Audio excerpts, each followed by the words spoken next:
for anyone that's getting into the game and only going to do 1 or 2 buy-to-lets, I really try to encourage them to think a bit bigger than that, because there's strength in numbers, and that's where we see the real results in property. Not take them a big tray of donuts. You hear the donut story quite frequently. Yeah, no, that doesn't work quite how you think it is. And normally it is the fact that you have someone, if a property comes on, that you can actually think of them straight away out of your head, okay?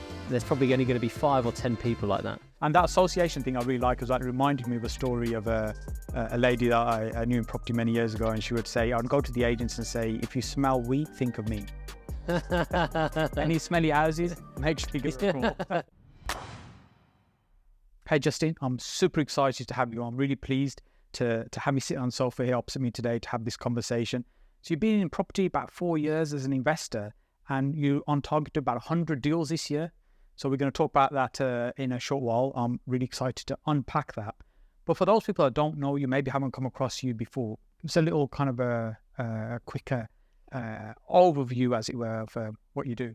Yeah, well, first of all, thank you very much for having me, and it's nice to spend the day with you. So me, I'm obviously a property investor. I really specialise in like single-let, buy-to-let properties. Or that's where I started out. I did things kind of the reverse of people, typically, in the sense I went into investing, and then I've gone now down the route of creating a sourcing business. Yeah. But prior to any of that, I was an estate agent, which is between 2009, 2016. So I really got into estate agency maybe at the wrong time, at the back end of the last recession. Learned a huge amount, and during that journey of being an estate agent, I was obviously working for someone else and not really thinking about the future, but kind of stumbled across investors, developers, and really saw the life that they got to live more on their own terms, more on their own diary, nice things. And that really, I guess, sparked things for me. And then I started to kind of build and want to plan a life around investing in property. And that's where this idea really sparked from in 2019 when I started investing. So yeah, that's me really. Over the last 4 years, it's been buy-to-let. And now I've built a fairly large sourcing business off the back of that as well. Sometimes people approach me and say, if you get a good deal, let me know. How do we define a good deal? What is a good deal when we're sourcing a property? When it comes to property, I think really for me, what makes a good deal is like 3 main elements. It's finding it something that's below market value, okay? So that we can actually pick something up at a good price. For example, if you were just going out to a local car boot sale, how do you define whether something is good to buy or not? Because you can buy it cheap, maybe you can sell it on. Very much the same principles apply to property. So below market value, obviously that term is thrown around a lot, but that's one of the main fundamentals. Second one really is cash flow, because although we want to buy something to build wealth, it has to create cash flow. Otherwise, how do we service it? How do we hold on to it and pay that debt? And the last thing really is, I guess, your expected capital growth, your expected capital appreciation, which is really where the true wealth is made in property. So when I look at a deal, if I had to break it down into 3 simple elements, they're the things I look for. And if a deal doesn't tick those 3 boxes, probably for me isn't what I deem as a good deal. So give me an example of some numbers on that. So there's 3 elements. It's buying it at a discount in the first place, so you're building profit day one. It's cash flowing whilst you're holding it. And at some point when you're going to sell it, you've got some profit at the back end as well. Yes. Give me an example of what you think would be a decent deal. It's a good question. And for me, it's if I was, as an investor, right, if I'm going out there, I'm looking at a property or if someone had brought something to me, I want to know that if that property is, worth 130,000 when it's completely done up, it's, at its best, that I'm securing it obviously at a price in which I can factor in all the fees, the refurb and so on. And below that, then some, because I want to be able to build in as much profit, I guess, and as much equity as possible.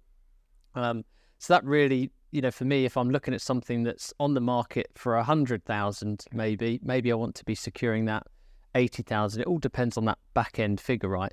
It has to cash flow. Now with buy to let, obviously that's become more difficult, but it's still very doable. But I'm a big believer in, look, we need over minimum £200 profit. It needs to be 250. Anyone that's watching and does HMO service accommodation, laughs at those numbers. But for anyone that is doing and building a portfolio kind of on the side, we need to be doing enough profit where if we have a void, if we have maintenance, there is enough still in the deal.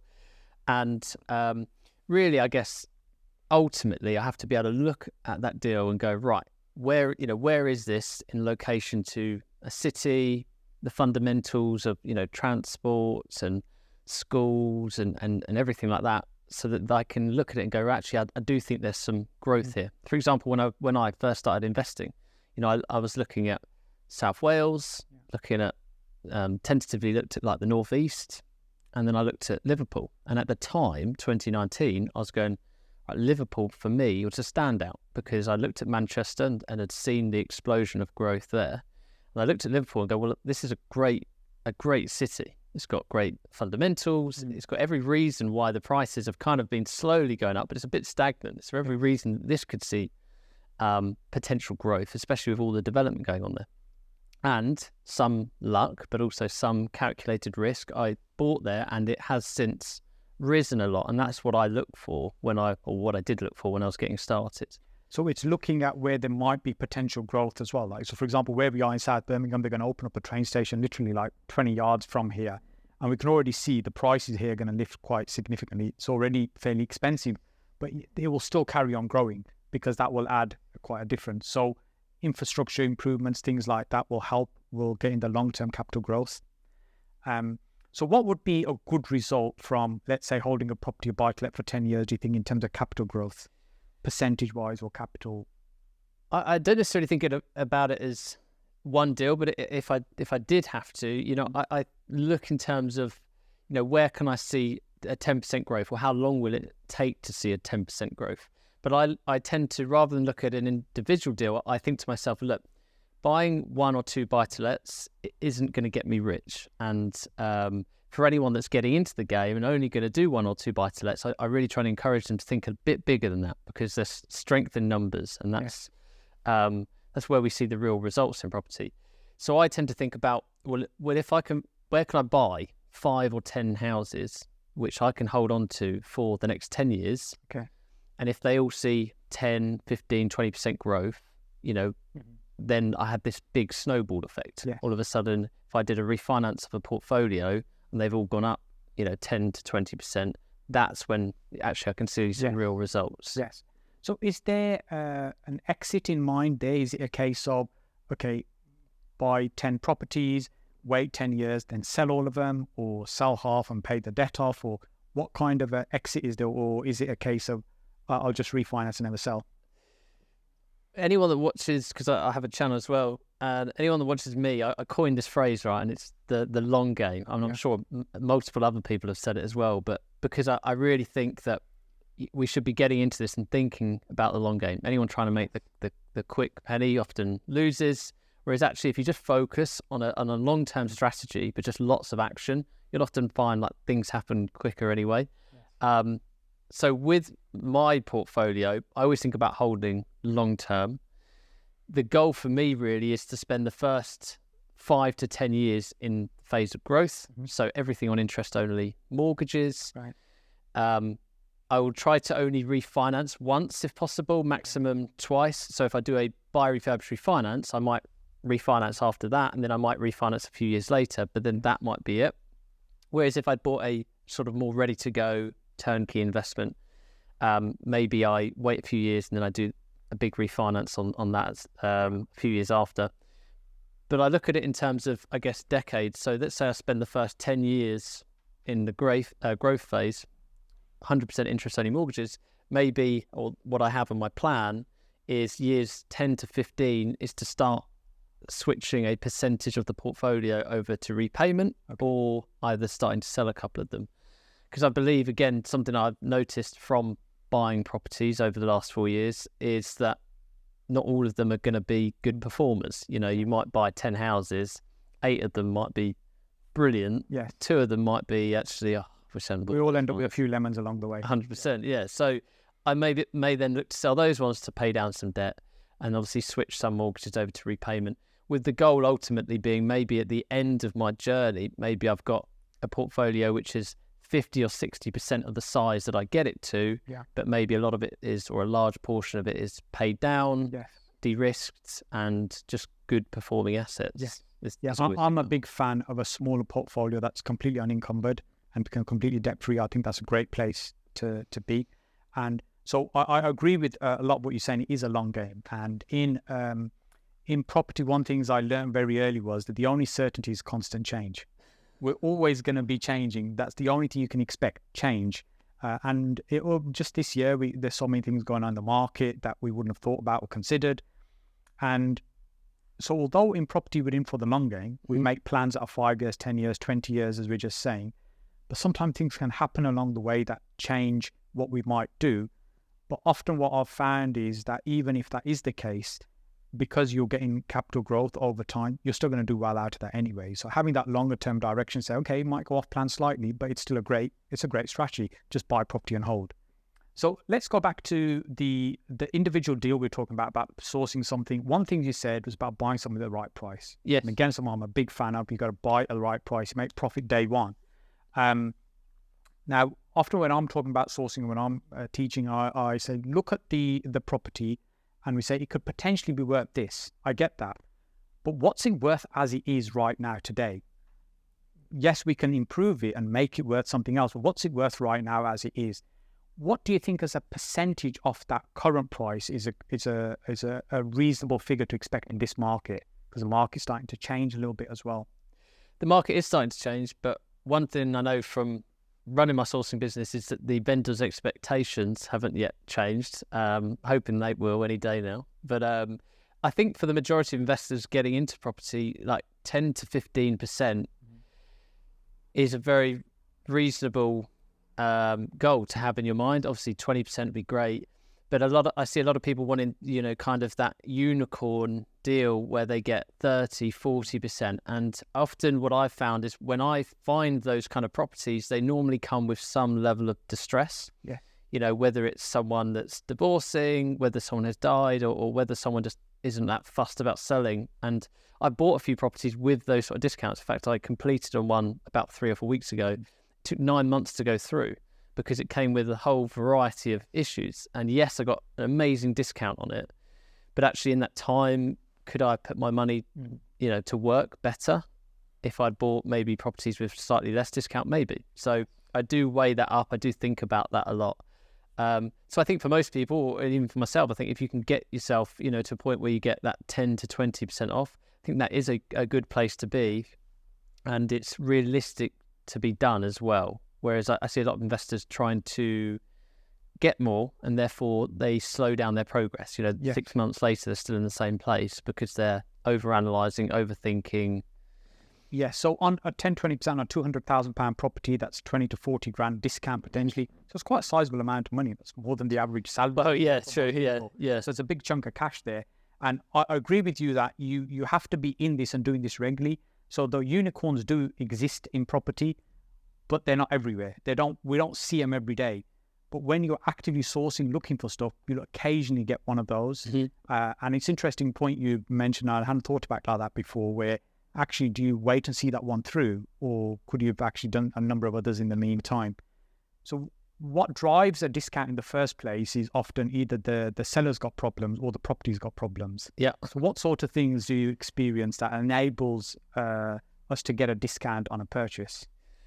It's typically, in my side of the industry of sourcing at the moment, or the last year or two, it has been around the landlord. Okay, so around what I see a lot is portfolio landlords who own a large amount of properties in their personal name.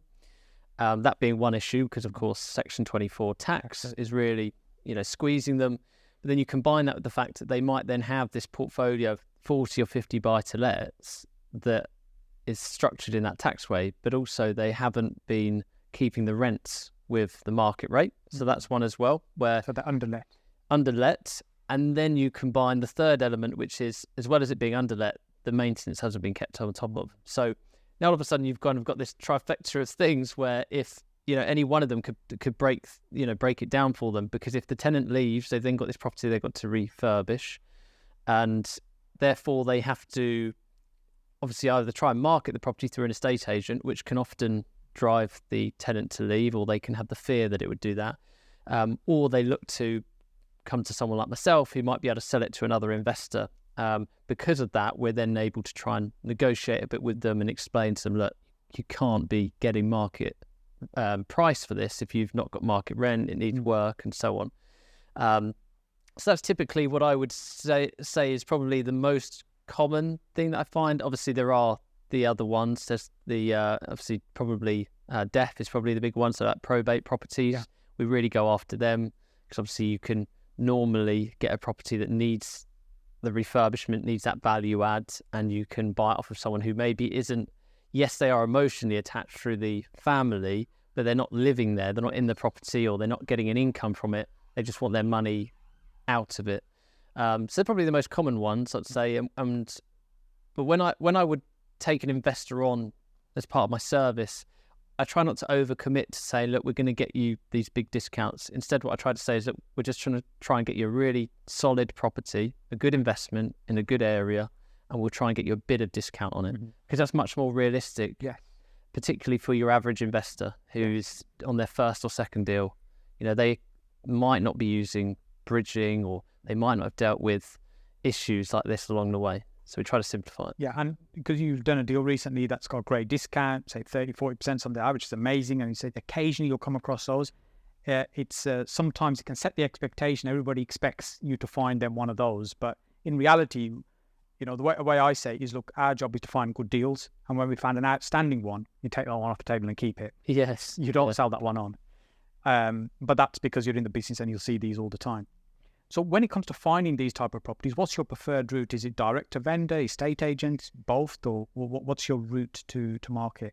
Combination of everything, to be quite honest. I think a lot of people, when you think about getting these unicorn deals, you automatically think it has to be off market. But don't forget that motivated sellers are often found on the market. When they're selling through an estate agent, they're often telling you that we are motivated to sell. Whereas if you're writing a letter to go through someone's door, you have to get them at this split perfect timing. Otherwise they might not have the same motivation. But so we're always working, with estate agents to try and get brought those deals. That is the most fruitful way to get them, because as I say, that we know they're motivated. But in addition to that, obviously paid advertising, letters, referrals from letting agents as well, and obviously as a sourcing business, I have people out there on the ground doing viewings, shortlisting properties, but also we have other co-sourcers that we work with, or introducers, where they might find a great deal or they might hear of one, they bring it to us, and we pay them a fee for doing so. So essentially what we're focusing on is people that are keen to sell, or what we call motivated. And I said there's different degrees of motivation. If someone, as you said, rings an estate agent asking to put a for sale sign outside, there's some motivation there, but they might not be willing to give you a 20% discount if you walk in through the door. So there's degrees of motivation. So let's talk about some of the tactics and techniques that can help get a great deal. So for example, because you've had an estate agency background, you worked in that environment, if someone's going out cold, knocking on an estate agent's door looking for a deal, what suggestions would you have in terms of how they should approach the agent and initiate those conversations? Not take them a big tray of donuts. You hear the donut story quite frequently. No, that doesn't work quite how you think it is. Having been an estate agent, that is often how I think about it. I used to think, right, what did I used to think about when I was an estate agent?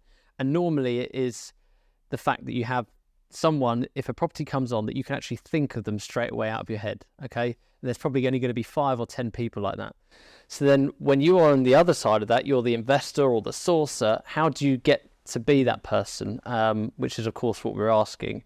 But it's not taking the donuts in. It's not obviously, calling up and telling them how you're going to buy the next 10 properties they get. It's be realistic and be understanding of the fact that estate agent has probably had 5 calls like that day, and you're no different to them until you actually buy a property, until you actually show something different. So one of the things you can do is, of course, go in and sit in front of them regularly. If you haven't bought any properties through them. That's just the easiest thing to do. You know, front of mind, by sitting in front of them, you are more likely to be thought of if they've actually seen you, and you do that once a month, right? Some real FaceTime. Yeah. And at which point you can, if you really want to, take them something. You know, I was obviously joking a little bit when I say about the donuts, but that's one thing, and that's probably, it's useful but not that effective.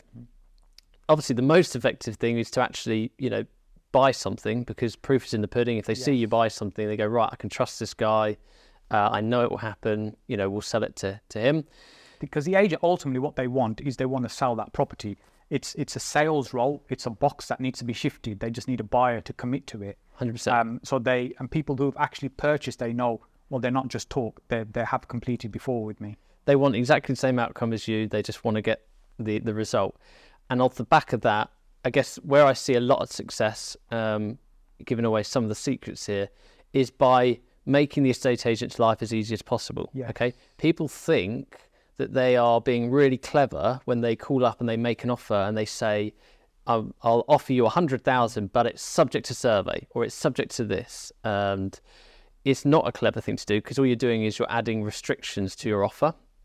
Instead, what you want to do is go, I want to offer you 100,000. I'm about to drop you an email with this, and you want to give them as much information as possible to make that estate agent's life as easy as possible, rather than, you know, calling the owner and then having to come back and chase you for stuff and hope that you're a realistic buyer, or hope that you're going to proceed with this. Show them, you know, that you're a man of action, or, you know, and you send everything in, and now they've got everything in front of them. They can call the owner and go, right, I've got a really good buyer here. He's ready to go. You're making just their life easier, basically. So by everything we mean, you've outlined what your offer is, hopefully with no conditions attached to it. You're demonstrating how you can purchase, for example, proof of funds, or maybe letter from the broker or something, a decision in principle of how it's going to be funded, ID documents. That's the sort of thing you're talking about. So the agent has everything they need to see actually this person can move forward. Solicitor, broker, everything, because you've just taken away half the work for them, and you'll be amazed about how many people don't do that. The amount of people I talk to who might just call up and make their offer, and that's the end of that. Yeah. And sometimes that will work, you know, I'm not saying it won't, but you want to just go that extra mile, put yourself in front of other people. And the reason I say to do that as well is because I actually think it's more effective on future deals, okay? Because now that estate agent, let's say you don't get that property, another buyer comes in, higher offer, they go with that, right? But the next time a deal falls through, or the next time a good house comes up, they go, well, Justin, I saw you had 100K in the bank, or however much. You know, I've seen his proof of funds, I've seen he's ready. You're more likely to get that call because they've seen all of your information, they know you're serious. Yeah, you're a buyer ready to go. Yeah. You stand there with your money and say, come on, I need something to buy. Yeah, exactly. Yeah, and that association thing I really like, because that reminded me of a story of a lady that I knew in property many years ago, and she would say, I'd go to the agents and say, if you smell wee, think of me.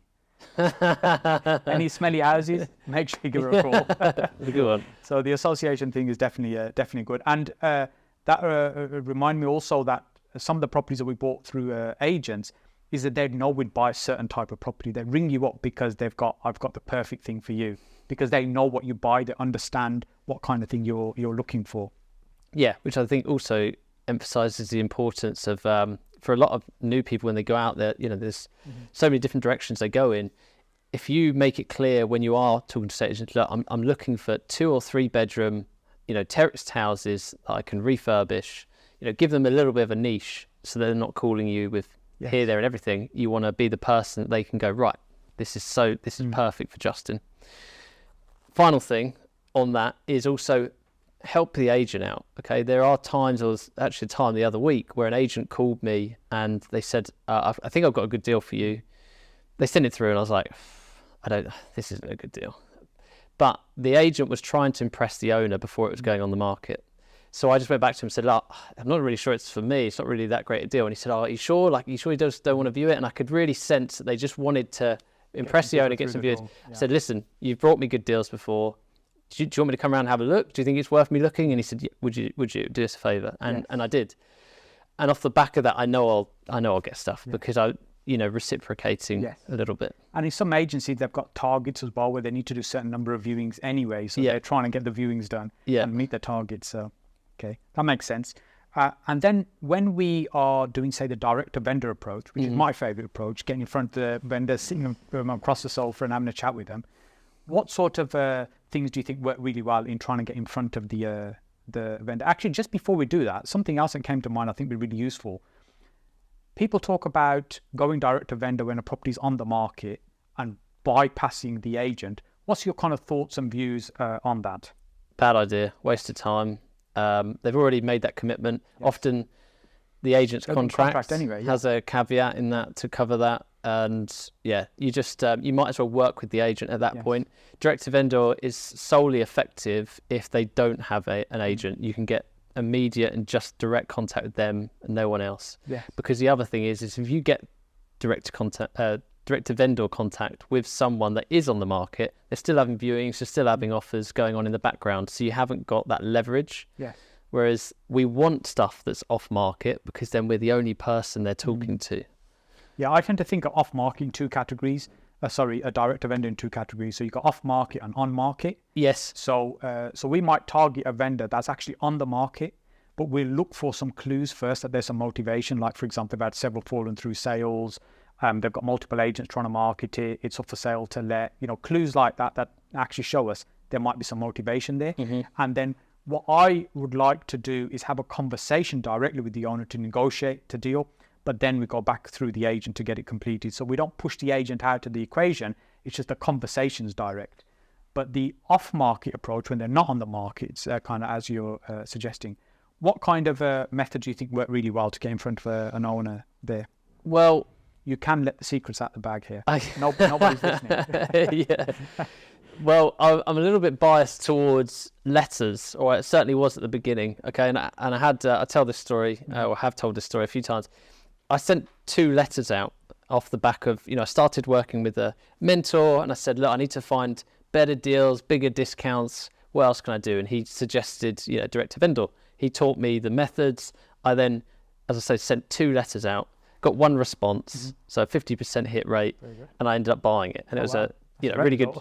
So really good deal, but obviously that skewed my your expectations going forward. Definitely. So actually, obviously, I think it was a really good thing to happen because for the most part, it just gave me that proof of concept. And obviously, the next 100 letters you send out, you might get none, but at least I then had that proof. Whereas some people don't get that proof early on, and then they kind of give up with it. I think direct to vendor letters, which I split into 2 categories. You've got the kind of generic one where you just copy and paste, send it through everyone's letterbox, or you've got the more bespoke ones where you get the landlord's address, you write them, to their home address about their specified property. So this would be kind of your buy-to-let stock, as you were. It's already a rental property right now. You would target that? Typically, typically. It is getting harder to do, of course, because people are now buying in limited companies, so then you'd end up writing to accountants if you're not careful, but certainly people, the older landlord generation where it's in their personal name, this is great, this is right. And they're the ones in pain right now, mostly. And that's exactly the property I bought when I sent 2 letters out. It was an empty house, and the guy lived 3 hours away from the property, and he just buried his head in the sand. It'd been empty for months, but hadn't done anything about it because he just didn't want to know. He knew it needed a refurbishment. He knew he couldn't let it in the current state, but he didn't want to spend any money on it. And that's where I saw the It's remarkable how many people in that situation do bury their head in the sand. I'd asked my business partner yesterday, we just went to look at a property in London. In fact, it was really trying more to help somebody out. And the property had been empty for years in London. And you think the amount of rent you're losing each year with it just sitting empty, and yes, it requires some money to sort out, but actually first it means getting your head out the sand and actually just accepting there's a problem and you need to deal with it. And many don't want to deal with it. I just want to get rid of the problem. And the only way to not get rid of the problem is to just not do anything. So you just got to confront it, I believe. But it's a great opportunity for us as investors. So it certainly has been preferred method. Another method, of course, is paid advertising. Very high costs. You only have to go on Google and put in, sell your house for cash, and you'll see how many people run like the sponsored ads, and you're competing with all these large companies with big budgets. When we talk about paid ads, we're talking about Google, Facebook, YouTube, that kind of thing.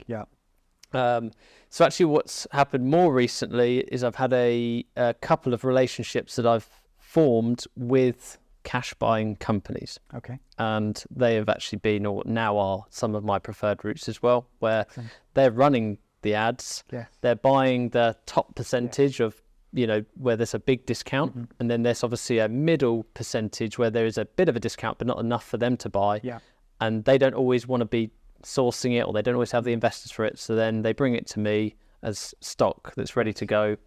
And we're finding that relationship's working really well. That's excellent. That's really interesting. One of the things I learned quite early was to go to these type of companies. But at that time, I was looking for like lease option type deals, where it's a case of there isn't enough discount for them. At that time, most of the discount they were looking for was like 15%. And if they didn't get the discount, they weren't interested in the lead. I said, well, can I have your junk leads effectively, and trying to turn some of those into something a bit more creative. So that's I think that's a very smart approach. Yeah, and that's where I'm really focusing right now, really. I mean, I was kind of aware to go out and contact them, but I put it off for many months because I had other methods that were working. But actually now that I've kind of got, again, proof of concept of that, actually this is where we're putting a lot of our time. I guess the other method is just get out there, do volume of viewings, volume of offers, and you will naturally get brought some deals through agents, or naturally, 1 in 20 offers, the owner might be in the right motivation to sell. So I think that's where a lot of people miss as well, is they might go, I did 5 viewings, made 1 offer, nothing happened, it's not working for me. We'll maybe try numbers game. 50 viewings, make 20 offers, see what happens then. I remember when I used to do leafleting, because that was one of the methods I used in the early days in terms of getting leads, leaflets to the doors, sell your house fast for cash, that kind of thing. And I'd speak to people about doing leafleting, and they say, I've done 150 leaflets or 200 leaflets, and I think, and you've not got lead. Okay, interesting. I said, well, how many leaflets am I doing? And I said, well, I get batches of 100,000 printed at a time, and then we try and get like 30,000 out in a month or something. That's what we try and do. That's what will get you a small volume of interesting leads. So is it definitely a numbers business? I think the smart thing there is that you've got multiple methods to lead gen, rather than just one method, because if something changes, then your business is finished. This way you've got multiple things going on. One might do fairly well, the other one might slow down. It doesn't really matter. There's always a flow of leads going on. Yeah, I completely agree. And naturally, I think anyone that is trying to source or build their portfolio should also build their network, because I probably don't give credit to the fact that obviously my YouTube channel is a great networking tool for me. And because of that, people contact me and they say, I want to sell this house, or I've found this deal, and that leads to some results as well. Yeah, so we were talking about network earlier on, the power of having a network, absolutely. Yeah. And so let's talk about investors then. So we tend to use an umbrella phrase for investors. And I think in my mind, investors break down to 3 categories. You've got somebody that's going to buy a deal from you. Yes. You've got somebody that's going to lend money to you for the project. And then you've got somebody who's going to partner with you in terms of on a project. So one's really a joint venture partner, one's a lender, one's a buyer. So which category do you like working with? Is it all 3? I have worked with all 3. Yeah. Most commonly when I'm sitting here, and I've mentioned investor a few times, in this chat, I'm kind of talking about the people I source for, my clients. Yeah, for the buyer. The buyers, exactly. But I have also raised a fair amount for my own projects. Yeah.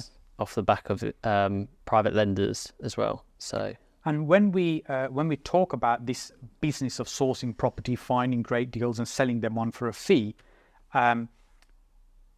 it's not that dissimilar to what an estate agent does. It's a very, very similar model. I guess the main distinction is who pays the bill. Yeah. And an estate agent gets their fee paid by the seller of the property, and as sourcers, we get paid by the buyer of the property. And I guess in some countries, not so common here, they get paid on both sides. Yes, buyer pay fees. And so what's a reasonable fee to charge for a deal, and what is too much, too little, do you think? I think what's quite reasonable for the sourcing or deal packaging industry is like a 3% fee. I actually have a fixed fee because we go after a very specific and niche type of property. Yeah. But if you were, for example, dealing with like land or maybe big projects or flips in London, for example, you don't know whether it's going to be 500,000 or $1 million. Yeah. You'd probably charge a percentage. But for me, because I know we're going after a certain type of property within regions of the north, and often it's kind of 2 or 3 bedroom houses, I know, right, I charge this fee, it's a fixed fee. Yeah. The client's aware of that, we're aware of that, and we can go and deliver on that. But I think for most people, you've got to try not to undervalue yourself, because the first couple of deals I did, I've had like a 4-house portfolio, and I sold 2 of them for $2,000 together, and then the next 2 for $2,000 together. Okay. Now looking back on that, I could have literally doubled or tripled the income on that very easily, but I just wasn't confident in myself. It's my first deal, and I thought, can you charge a fee for this? And then you do it, and you realise, well, of course you can, because you're delivering a service, you're providing value. So I think that's ultimately the main thing. What value are you providing? Because if you are, providing a massive discount, then you can charge a higher fee. Or if it's an opportunity where someone can get a lot of planning gain or something, you can charge a higher fee. And you're absolutely right with, saying that we're a bit like estate agents, but in reverse, the way that we have to run the business, be compliant and so on, is very similar. I'd like to say we had better reputations, but I'm not sure that sources do. I think you're right. Sources do have a better reputation. Marginally. Yeah, marginally, yeah. But I do think also there is potential to charge fee both sides. Okay, for the most part, it's the front end, it's to the buyer.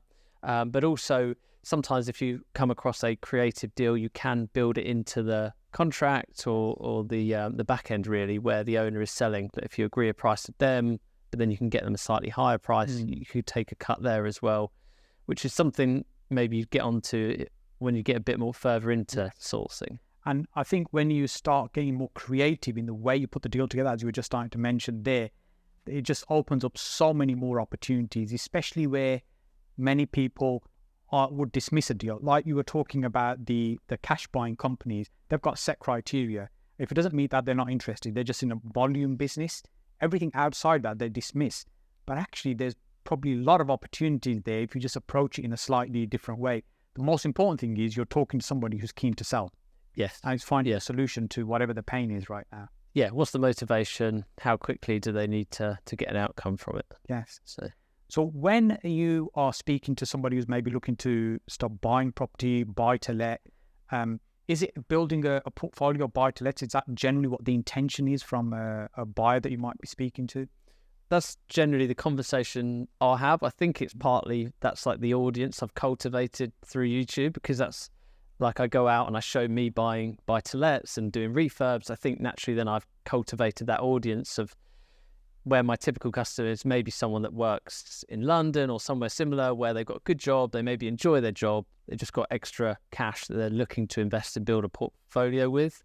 So yeah, generally buy-to-let, BRR kind of thing. Yes. And by BRR, you mean they're purchasing something, you're doing some renovation work, yes, effectively increasing the value, and then taking on new finance, new debt on that, refinancing it. And so is that the work you do or oversee that work, or do you pass that responsibility onto the buyer for them to deal with that? Currently, or we have been helping to manage the full process. So we'll find the deal. We'll obviously help you through the conveyancing. I have a lady that works for my team and she'll help through that process. And then obviously when exchange completes, we collect the keys. We start the refurb with our local contractor and we kind of oversee it. We're starting to pull away from that because it's very hard when you start getting a volume of projects to look after. And of course, some of them go swimmingly, some of them, issues arise. But what we will start to do is perhaps pass over to trusted people that we know, but we're trying to focus a little bit more on our skill set, which is let's find great deals, let's deliver that service the best of our ability, really. Yeah.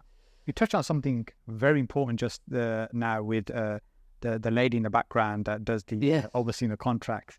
So we tend to think about when we negotiate a deal, we've got a great deal done, we shake hands, fantastic, we start celebrating, but actually that's just the beginning. Get across the line and get the deal done. And there could be a lot of pain and challenges in that process as well. And I see a lot of sources mess up there where they've agreed the deal and they just park it and they just move on to the next thing. Yeah. Actually, there needs to be some nurturing and some following up and getting it all the way across the line, because there can be so many different people involved. I mean, you could have the seller, the seller's estate agent, the seller's solicitor, you're brokering the deal, you've got buyer, they'll have a broker, they've got a solicitor, there might be a surveyor involved. Before you know, there's like 8-10 people involved that you need to try and nurture. And many don't think about that. What's your thoughts on the importance of after the deal's been agreed? So important. It took me, 6 months to really start to realise the importance of that. Not only because of the issues that can arise, but also because if I want to put my attention into the front end, I can't be getting dragged into lots of renegotiations, issues. And it really stems back to when I was an estate agent, we used to say, 1 in every 3 or 1 in every 4 deals falls through. Typically, that used to be because of chains.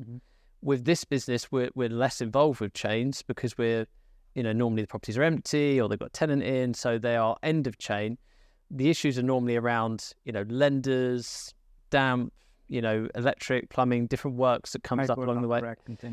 Exactly. So it's different issues, and actually, therefore, we don't find as many fall through, or we have less issues because we can remedy it, we can save it. But maybe only 1 in 5 or 1 in 6 properties falls through.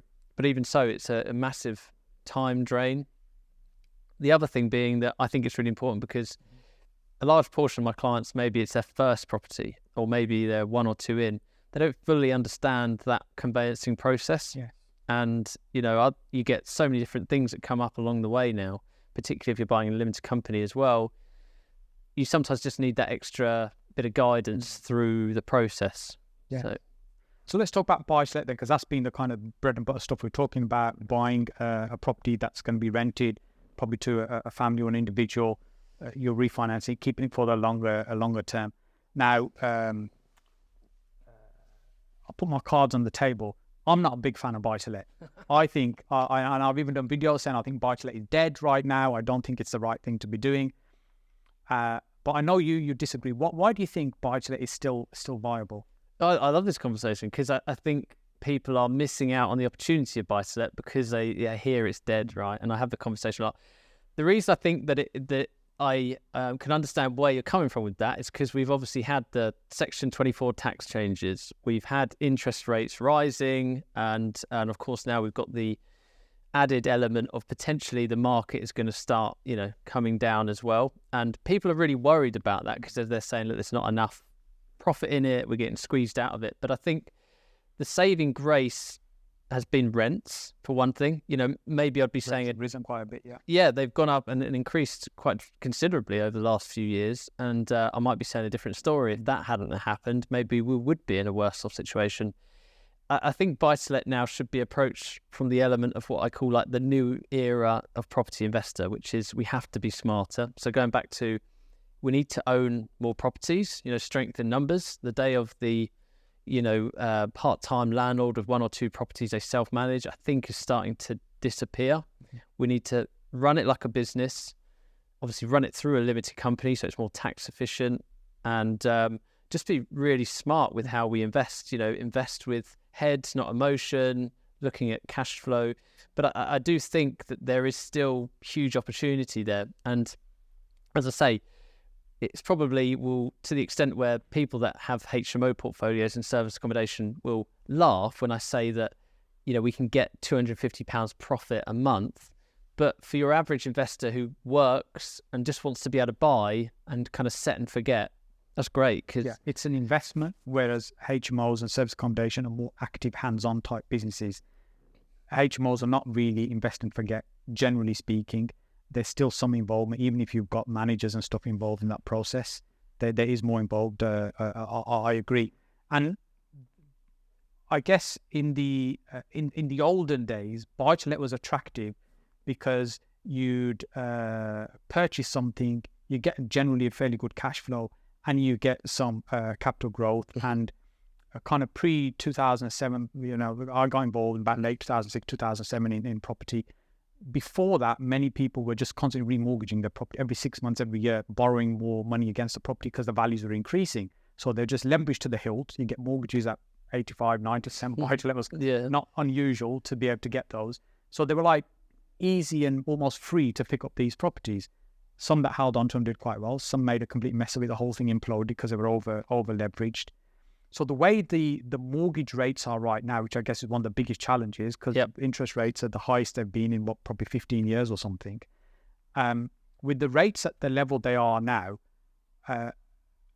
what's your view on those? Do you think they're going to continue to rise? Do you think they might ease off? Do you think we're going to be plateaued for a little while? Or Well, I'm going to put myself on the line here. I think there could be another rise. I think we've started to see the kind of the plateauing of it, but I do feel that there could potentially be a further rise. I don't necessarily think that the rates are going to come down as quickly as people are speculating. I think we are at our new normal. You know, I could sit here and say, well, when we get back down to 3% interest rates, you know, but I don't think that's going to happen in the short term or for a long time. I think it'd be nice to come down from where we are slightly, you know, from maybe where we're at like 5.5 for your buy-to-let mortgage, maybe to 4.5 or late 4s. But I think we need to, instead of trying to think about what could happen, let's try and function and make a good portfolio in the current circumstances. Because if we can weather and build a business in the current economic status, well, hopefully it should only get better. Yeah. And one thing I've learned over the last 4 years of building up my property portfolio is that with time, my properties do tend to get better in terms of performance. Obviously, interest rates permitting, but in the sense of, you know, the rent goes up, you obviously get more of them, so you can spread your costs out more, and they do start to profit more and more. The only real factor, as I've said, is the interest rates that really squeezes that. So, well, let's look at some numbers, and if we can do this without whiteboard. So let's say you're purchasing something at 100 grand. Yep. Yeah. And let's say it's below market value, it's worth a little bit more than that. So you've got some profit built in. It could be it's worth, let's say 115 grand. So maybe 10-15% profit built in. Then how much typically do you think would be works a refurb on that, do you think, spend? In order to... if we're doing a BRR on that to refinance it, just looking at what a typical... like a typical refurb would come in at. Yeah, a deal would look like. Well, I mean, we do those day in, day out, those kind of refurbs. That's like our bread and butter. We really focus in that like 80 to, say, 130,000 range. And we go out and find like 2 or 3 bed terrace or semi-detached properties. And typically, obviously, there's so many factors here, but typically your average refurb's about 25 to 30,000. Obviously, I guess if you'd asked me 3 years ago, it might have been 15 to 22 or something, you know, but it's definitely gone up a bit. But if I want to be completely hands off, then I'm definitely looking at 25 to 30. So then what I'm looking to do is find a deal where if with the deposit, the fees, the refurbishment, it costs me 50 to 60,000 in capital. Okay. Then I put that in, obviously try and uplift that value, get the new valuation and refinance as much out as possible. Now, for me, I either don't want to leave in anything or I might leave in 10,000, 15,000. For some investors, they might be happy to leave in a little bit more, 20,000. I guess it really depends on what your strategy is, how important it is for you to recycle the money. But yeah, under 20,000 left in is where we'd like to be, obviously. Do you look at a metric of return on capital employed? What's the return on that 20 grand left in? Or do you look at kind of cash flow each month? What's the sort of the key numbers you are keen to look at on a deal like that? So it used to be definitely the return on the capital. Again, I sound like I'm talking in the past all the time, but like a few years ago, you know, where it was 3.5% interest rates, we could then look for, you know, an ROI of 20 to 30% after you've done the refinance. Yeah. We've had to switch from worrying about the ROI to more, we need to make sure it does enough in cash flow. Yeah. Because anyone that does buy, refurbish, refinance will know that if you try and, obviously the higher value of property you try and do it on, when it comes to buy to let, the harder it is to make it cash flow. And to make that make sense, if I went and refinanced the property at 120,000, obviously I'm putting the debt on 120,000 versus something refinanced at 200,000. Obviously there's a much higher monthly payment on the property at 200,000. With a HMO, that doesn't matter so much. You've got good cash flow. But with buy to let, that does really impact it. And you might find that some of those properties with an end value of 200,000 maybe only makes £100 cash flow. And at that point, it gets quite risky to take those properties on. So what we're trying to do is make sure they do £200 in cash flow or above. Yeah. That's the more key metric on the back end now, as well as releasing as much capital as possible. So that would be on, let's say, 100 grand purchase, 25 grand spend, you'll have a bit of cost, so maybe you're 130 grand in. How much sort of equity do you think you'd build into something like that? It really bought at a discount as well, maybe a little bit. Yeah, I mean, you're kind of what you're using the discount part of this process to do is build in your new deposit for when you do the refinance. So in an ideal world, you try and build like 25 to 40% equity, so then you get all your money back out. So some of it is because you bought cheap, and some of it's the value add bit you're doing. So the two combined, you're creating that bit of equity in the deal. Yes. And some of that you might be able to refinance out when you borrow again, i.e. the remortgage. And there might be some of it left in, like I said, maybe 20 grand, some people leaving in a deal like that. So at £200 a month, let's say £200 a month that you're generating, you're what, about 2.5 grand, less than 3 grand a year in total. Yeah, it's hard to get excited about. And that's after management and stuff and net. Yeah. Okay. So if you're looking at like a £650 rent or £700 rent a month, once you deduct, your accounting, your insurance, managing agent. So. Yeah. And so I agree with you. It's hard to get excited about, which is why I'm not a big fan of a buy-to-let. I almost feel you're kind of moving more towards my side of the argument here that maybe buy-to-lets are okay, but, not great. Personally, I tend to think about buy-to-lets as what I call an equity play and the BRR, meaning that you're going to make a lot of money in the long term, for the long run. Yeah. In the short term and the medium term, you're going to make very little. It's just about keeping hold of the asset, looking after it, nurturing it. In the long term, it's going to pay you, and it's going to pay you well. So it's always context driven. If you're somebody that's a high earner and it's somewhere that you want to invest cash to get a great return in the long run, then it can make sense. Yeah. If you're somebody that's looking to get into property, you want to be active in property, then I personally think it's not the right route, because you're not really even going to be putting food on the table using a buy-to-let as a core strategy. You're building up equity, but you can't go to Tesco's and do your shopping with equity. Yeah. Buy-to-let's more of a long-term wealth play, isn't it? Yeah. Yes, money can be made, but again, that comes from the volume of them. And obviously then you've got to have a large amount of capital, or you've got to be very effective with how you recycle that capital to build the portfolio up. It's hence why I've gone into sourcing really as well. I think sourcing is a fantastic skill to have in property. I think people just think about the cash element of it. I think the actual skill set you can build from understanding how to source great deals then actually favours your portfolio. But that's why I got into it, because I was like, right, I'm building up a portfolio. I really want to do property full time now. I'm either going to have to do rent to rent or buy HMOs, or actually I keep coming across these great deals that are good, but not good enough for me, but maybe just enough where someone else would actually, they'd really be delighted with that, because they haven't got the time to do the trips, do the viewings, make the offers. And that's where this kind of unfolded. I think sourcing is the in property, without doubt, the best skill that you can learn. If you're great at finding, negotiating, securing deals, you will never go hungry in property. Yeah. But I like the way you kind of move the conversation on. We're coming back to buy-to-let speed debt. Maybe we'll let the viewers decide in the comments whether they think buy-to-let is dead or not. Definitely. So what do you think is next over the next year, 2 years? We talk about markets maybe softening, easing off. What do you see as potentially happening in the next couple of years? Or how long do you think we'll be in this environment? Do you think it'll get worse or it gets better?